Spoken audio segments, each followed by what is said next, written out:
28 તારીખે પરિણામ આવવાનું છે. આ વરાછાની જનતા આપને બતાવવાની છે કે તમે તમારી માને નહીં માસીને ધારીને આવ્યા છો.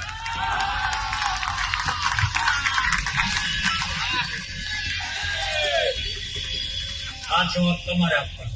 સ્થાનિક સ્વરાજની ચૂંટણીમાં સુરત જે છે એ એપિસેન્ટર રહ્યું રાજનીતિનું અને સુરતથી જે રીતના આક્ષેપો પ્રતિ આક્ષેપો થયા તમામ પક્ષો એટલે ભારતીય જનતા પાર્ટી, કોંગ્રેસ અને આમ આદમી પાર્ટીએ એડી ચોટીનું જોર લગાવી દીધું અને ત્યાં બહુમતી સાથે ભારતીય જનતા પાર્ટી જીતી.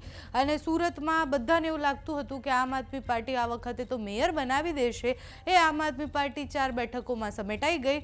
સુરતમાં કુમાર કાનાણી ખૂબ ચર્ચામાં આવ્યા. જે રીતના એ પ્રચાર કરતા હતા અને જે રીતના પ્રચાર કરી અને વિપક્ષ સામે એટલે કે આમ આદમી પાર્ટી સામે લડતા હતા એની ચર્ચાઓ ખૂબ થઈ. જેમ જ પરિણામ એકદમ જાહેર થઈ ગયું એના પછી કુમાર કાનાણીનું એક ટ્વીટ આવ્યું અને ટ્વીટ પહેલાંનું એમનું એક નિવેદન પણ છે જેની ચર્ચા થઈ અને એ તો માસી પર પહોંચી ગયા. આ હું એટલે કહી રહી છું કારણ કે કુમાર કાનાણીએ વરાછાની વાત કરતાં ટ્વીટમાં એવું લખ્યું એટલે એ પોસ્ટ કરી એમાં એવું લખ્યું કે વરાછામાં આમ આદમી પાર્ટી માનું નહીં પણ માસીનું દૂધ પીવે છે એટલે માને નહીં પણ માસીને ધાવે છે. આ વાત એમને લખી. એ લખી એના પછી પ્રશ્ન થયો કે આવું બોલ્યા કેમ? તો એના માટે થોડા અઠવાડિયા પહેલાં, મહિના પહેલાં જવું પડશે જેમાં એક સભા દરમિયાન કુમાર કાનાણીએ એવું કહ્યું હતું કે આમ આદમી પાર્ટીના નેતા તો એવું કહે છે કે વરાછામાં અમને હરાવીને કોઈ બતાવે, અમે માનું દૂધ પીધું છે, અમે બધાને હંફાવી દઈશું. અને આમ આદમી પાર્ટીના નેતાઓએ જેવું કહ્યું હતું કે અમે માનું દૂધ પીધું છે, અમે પરસેવો પાડી દઈશું. અને એના પછી કટાક્ષ કરતા કુમાર કાનાણીએ આ પોસ્ટ કરી. રાજનીતિના સ્તર હવે એ લેવલ પર જતા રહ્યા છે કે મરજી પડે એમ નેતા કંઈ પણ બોલે છે. અત્યારે તો જીતનો ઉત્સાહ હશે એમનામાં એટલે એમણે આવું લખી દીધું છે. આમ આદમી પાર્ટી અને ભારતીય જનતા પાર્ટીની સુરતમાં સીધી લડાઈ હતી અને સુરતમાં આમ આદમી પાર્ટીના સુપડા સાફ થઈ ગયા.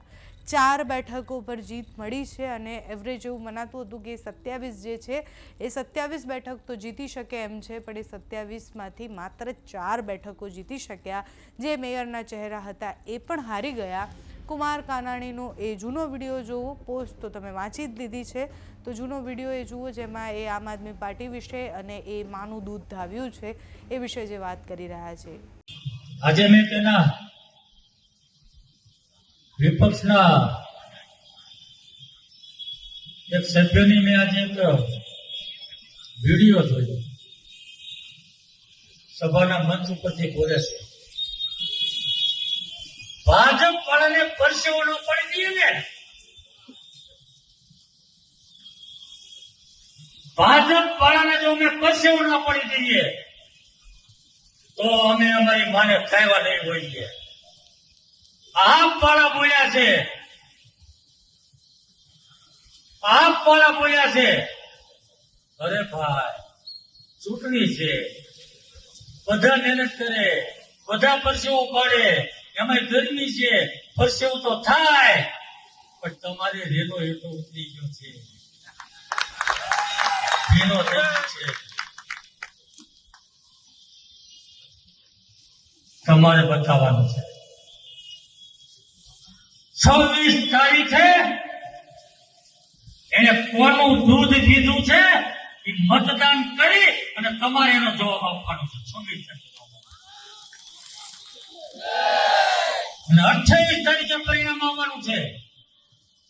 28 તારીખે પરિણામ આવવાનું છે.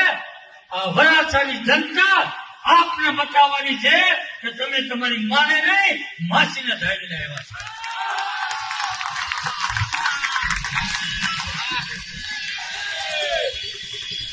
આ જવાબ તમારે આપવાનો છે.